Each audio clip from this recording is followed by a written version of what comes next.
like 20 years ago, it was like cool to have a website for your company. Every company has a website now. The small, tiny little mechanic shop in northern Idaho has a website. Right. But that wasn't so 20 years ago. Correct. I think leveraging AI is going to be exactly the same thing in 5 years. What is right now happening in the market? I'm seeing two things. Yeah. One is the cohort, the companies who have said, oh, AI is just ChatGPT.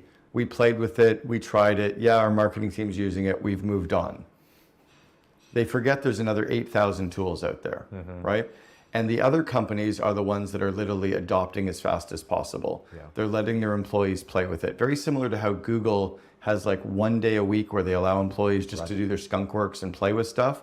I think the good companies are letting their employees play with all these different AI tools, report back on the AI tools. They're bringing an AI speaker in every month over Zoom. They're literally immersed in playing with it and learning it. They're watching YouTube videos on it and sharing it with their teams. They recognize that this rate of change is massively different. Yeah. And I've seen that split happen over the last 6 months. Right. 12 months ago, all companies were thinking about AI. Now it's only about 30% that are thinking about it, and 70% have said, oh, it's just for marketing. What are your thoughts on how this is going to impact creation, how it's going to impact solving meaningful problems? I think we're starting to see now, it's Moore's Law, right? That the amount of capacity doubles and the cost actually cuts in half every single year.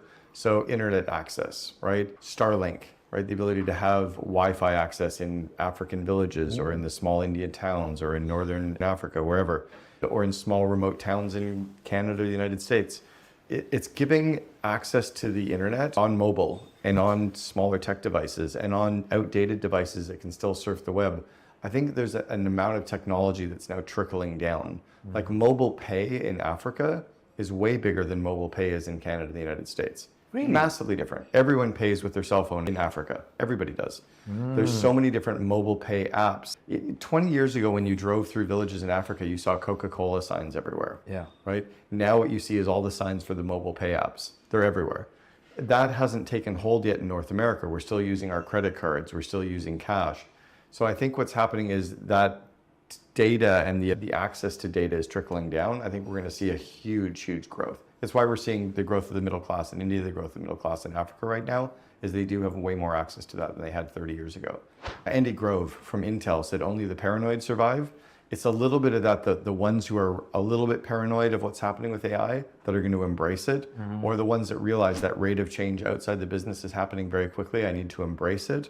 Yeah. They're going to do well, and I think it is trickling down. Yeah. And by the way, when you made that statement about the rate of change inside the business also, I had goosebumps because it was so apt. I've never heard it before. I've been saying it for 20 years. It is so on point. Yeah. As well. The reality is that I saw another t-shirt years ago, and it was a Nike t-shirt. It said, somewhere right now someone is practicing, and when they meet you in head-to-head competition, they'll beat you. And I've always subscribed to a little bit of that, and I think that's why the good leaders and the good companies are embracing everything about AI. They're playing with it, they're learning about it, they're asking about it.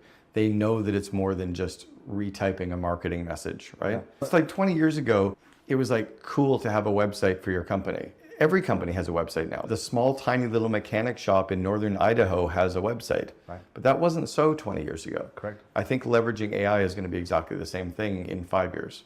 You've seen different cultures, you've seen different things from a lens of freedom and a lens of creation and a lens of an entrepreneur.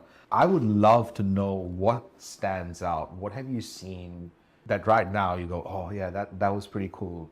That was something interesting. I've seen a few things. So the three that come very quickly top of mind are, I feel like there's 4 hubs in the world that are these entrepreneurial hotbeds.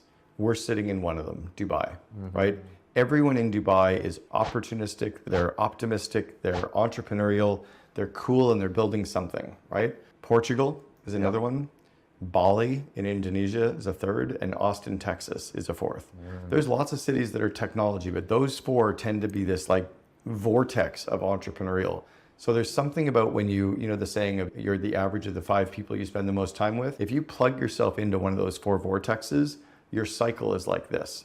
No one in these areas is sitting talking about social media or the sports team and how they played. All they're doing is talking about what they're working on. And it could be social issues, it could be causes, it could be entrepreneurship, it could be crypto, it could be whatever, but everyone's building something. So I feel that.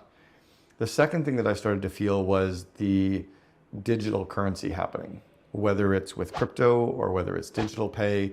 But now, like the tapping of a phone, that's still not a big thing in North America.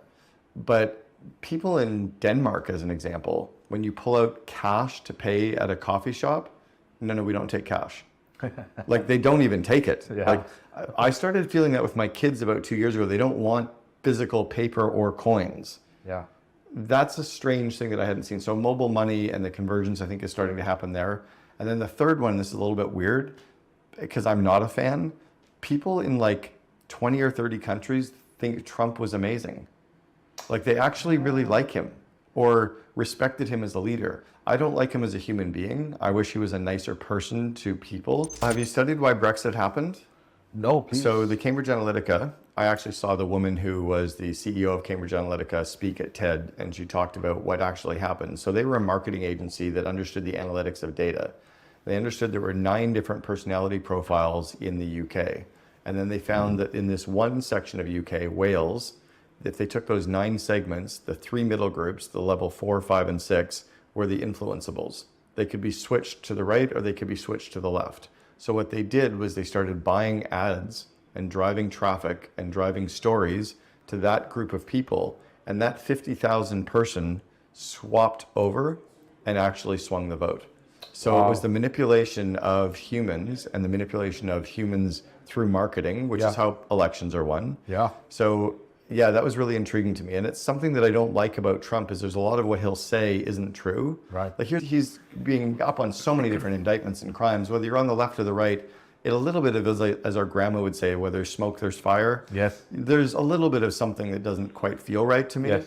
But somehow people are okay with that. Maybe it's because we all feel like all politicians are crooked. So let's go with the one that we see momentum with. I don't know what it is. But what I understand from this is marketing is powerful.